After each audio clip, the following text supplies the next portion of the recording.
Hi, today I'm going to show you how to make frosted pine cones.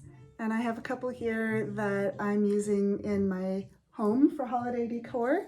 And if you've seen our tree in the Fantasy of Trees at Stuhr Museum, you'll see that we've got some ornaments made with frosted pine cones. And it's really easy to do with household items. So I'm going to show you how so you can do your own. If you have pine cones, that's great. I'm also today going to try using a sprig of greens because I do have that in my yard, whereas I found these pine cones elsewhere. If there's a park nearby that you can go find pine cones, that would work for you, but really anything will work. Even a pretty twig would work for this project. So I've got some salt that I'm going to pour into this bowl for my frosted look. And I've already made some flour paste with equal parts flour and water, and then added just a little bit more water, small bits at a time, until it's basically the consistency of pancake batter. A little runny, but that's okay. This is a very forgiving art project that's super easy to do. There's a couple ways that you can do this to make the frosted look on your pine cones. The easiest is just to roll your pine cone right in that flour paste. Again, it's just flour and water. Mix it up. If you let it sit for 10 minutes or so, it does get a little bit thicker, which is nice because then when you roll your pine cone in it, the ends of those scales get coated and form kind of a glue so that when you roll it in your salt, it adds that sparkle like a snowy coating on the tips of those pine cone scales. As it dries, it'll get a little bit whiter and look even more frosted.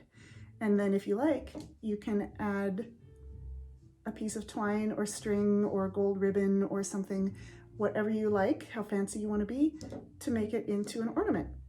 I'm going to try, I haven't tried this before, so you're experimenting with me here. And I'm going to use a paintbrush. You could do this with your pine cone too if you wanted to be a little more exact. But I'm going to use a paintbrush just to paint, see what I'm doing there? The ends of this sprig of evergreen. And we'll just see if this works.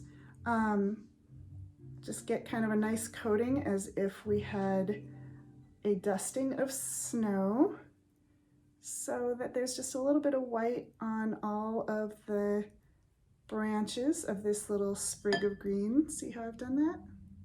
Okay. And then I'm actually going to sprinkle the salt right over it. This can be a little messy, so you'll see I have a plastic mat on my table, but it's really easy to clean up because again, it's just salt and flour. So this is something that you can do. Maybe you're waiting for cookies to bake and you've got the salt and flour out anyway, and you can make this craft while you wait for your cookies to be done. And there's a frosted green sprig. I kind of like how that looks.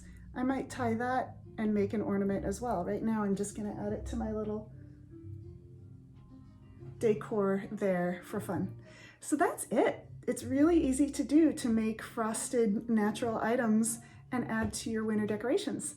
So have fun with it, make your own. If you try something else like a twig or a dormant flower or a seed head or something like that, let me know how it goes. Share a photo with us in the comments. We'd love to see it. Thanks for joining us. Have fun, get creative, be well, and have a great day. Bye.